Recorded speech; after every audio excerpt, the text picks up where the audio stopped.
Can you build a Grand Archive deck with nothing but bulk? That is the question we answer on this series. Whether you don't have access to singles, you only have access to sealed product, or maybe you're new to the game and you don't want to invest so much, but want to make some small upgrades to your deck, you have a starter deck, a Rico deck, this is the series for you.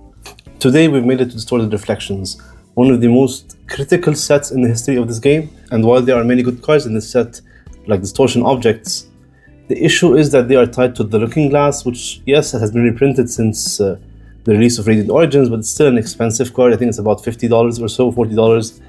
So I've steered away from those cards, but still, this set is really packed with quality cards. So let's explore those.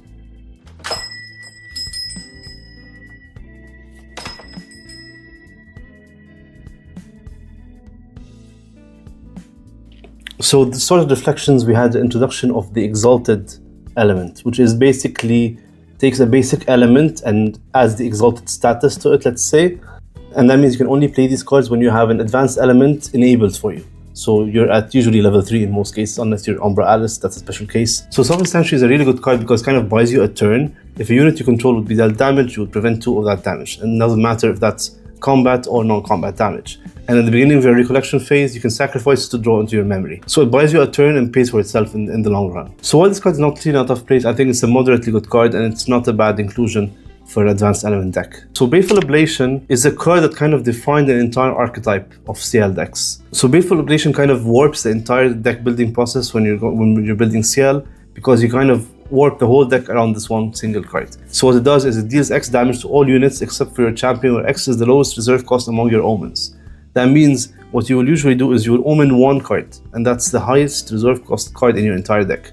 Usually that is the Advent of the Stormcaller, which is an arcane card. And now with the addition of the Jasmine Alice Ultimate, which is also a 15 cost card, you can play 8 copies, 4 of Advent and 4 of the Ultimate. To increase your chances of seeing the card you need to omen, so that your Baleful Ablation is live as soon as possible to go for those early kills, which is all Ablation wants to do. It wants to turbo to 3, get that omen, get that right omen, and just spam Oblations basically. So this is a very scary deck, and it's all built around this one card. Personally, I think after Grim Pastiche is banned, this is a card that warrants being banned as well. But I think Weebs wants to keep this as a tool for CL for the time being. So let's see what happens with it.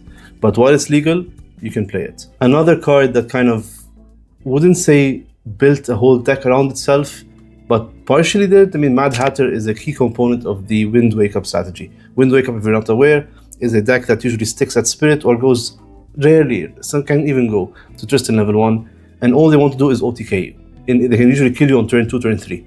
And the way they do this is the Looking Glass, they turbo out Ranger Strides with Mad Hatter over here, and they just amass so much damage and they just smack you for big damage. They wake up their ally, do it again. Very simple strategy, but it's a very potent and very powerful deck that should really be aware of. Now this is a very nice piece of utility regalia. Spellward Scepter is a card that kind of, it's very telegraphed, but it allows you to go for game usually in a safe manner. You bring it out, wait a turn, it wakes up, then you play this card and it says the next card you activate cannot be negated. This is very good if you're afraid of something that will negate your big damage dealer, a big spell that's going to do big damage, a big attack, etc. However, be careful that if you're playing against water, Song of Frost does not negate, it just ends the combat phase. So it doesn't care about Spellward Scepter. So in that case, you have to be careful. But in most cases, if you're just afraid of one negate that will stop your kill move, your kill turn, you would play this card. So Rictus Tiding is a very unassuming card. When it came out, people were like guessing, because this could be a +1 basically. So if you reveal 2 cards with a reserve cost total of 8, you can get a +1 technically. You're getting 2 cards, and you can technically win +1. So in that sense, that card is interesting. However, it's best in decks with either ways to stack the top of your deck. So in win decks, for example, Razorgale was playing this in the past, Kongming Razorgale. They would stack with Scout the Land, they'd stack the top 4 cards of the deck, and then they'd play Rictus Tiding, and they would match the top 2 cards to have a reserve cost of 8, total cost of 8, and they can technically get 2 cards. So in that sense, it's very cool. Also, CL can play this, because CL plays a high variety of reserve costs. You can play 5s, you can think 5 or 6, there's the heavy swing, I think it's a 5 or 6, I can't remember exactly. And there's 1 cost, there's 2 costs, 3 costs. So you are bound to eventually, over a long tournament, to get a +1 from this card. Otherwise, it's just a neutral card. You just the top 2 cards of your deck and you get 1 from the top. It's not bad in that sense. So yeah, it's a very unassuming card, but it's really cool. Speaking of unassuming cards, Fiery Interference is a very cool piece for any fire deck that is trying to secure game and does not want the opponent to lineage release a Serene Spirit, for example, to heal 6, or do a big heal swing that they can just recover a lot of life from. Fire Interference deals with that. It does 2 damage and then stops the opponent from recovering. I can't tell you the amount of times I've lost games because I mis-sequenced my plays where I expected this card, but I did not sequence my plays right, and I would either lineage release at the wrong time or play a heal card at the wrong time, and I'll just lose because of it.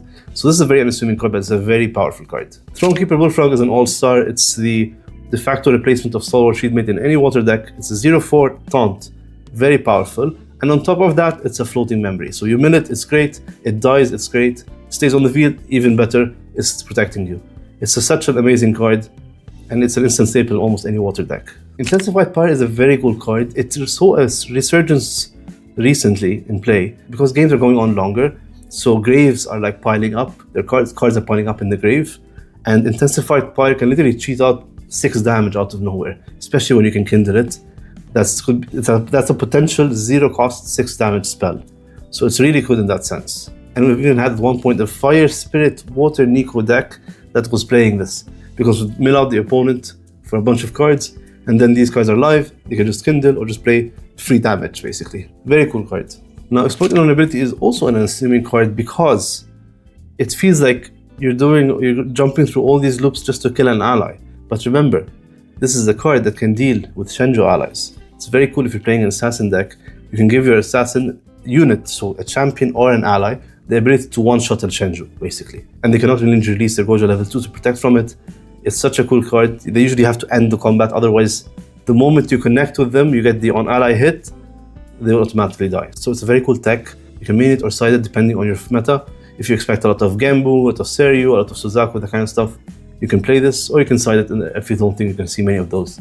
But yes, very cool card, especially if you're playing an assassin deck. And finally, we have a piece of the Fire Aggro strategies. Fire Aggro decks got a very cool piece, a very cool toy, basically, in Peppered Chef. It allowed them to just play a 2-cost ally, sacrifice an ally that already attacked and basically served its role during the turn, go for a 4 damage swing. You can use this with Suzaku. Suzaku swings, you kill it with the Peppered Chef, comes back and does more damage. It's a very cool card, 2-cost, very, very cheap, comes out of nowhere, swings for 4, interacts with certain cards again, like Suzaku, as we said, does some cool things. You want to play Fire Aggro, definitely get a few copies of this card. And yeah, that's it for DTR. This has been a very cool set. It was a very cool set when it came out. Sure, when it first came out, it was mostly Riley the Abyss spam. Everybody was playing that card until it got banned, but still it revitalized a lot of decks and brought a lot of cool cards to the game. Next up, we will have Phantom Monarchs, the expansion set for this set. Phantom Monarchs is a bit of an iffy one. You'll see when we get there, because it's kind of it doubled down on a lot of the strategies introduced in this set, but that means that not a lot of the cards in that set are generic, kind of. And especially like we noticed when we played draft with PTM, it's not really suitable for a draft. It either has a lot of exalted cards, very niche cards, archetypal cards, kind of locked it away. But yeah, anyway, we'll get to it when we do. Thanks again for watching. As usual, if I forgot anything, if I missed any card you think should be on this list, let me know in the comments. Thank you so much for watching. A like would really help. A subscribe even better. And yeah, that's it. Thank you so much, and see you in the next one.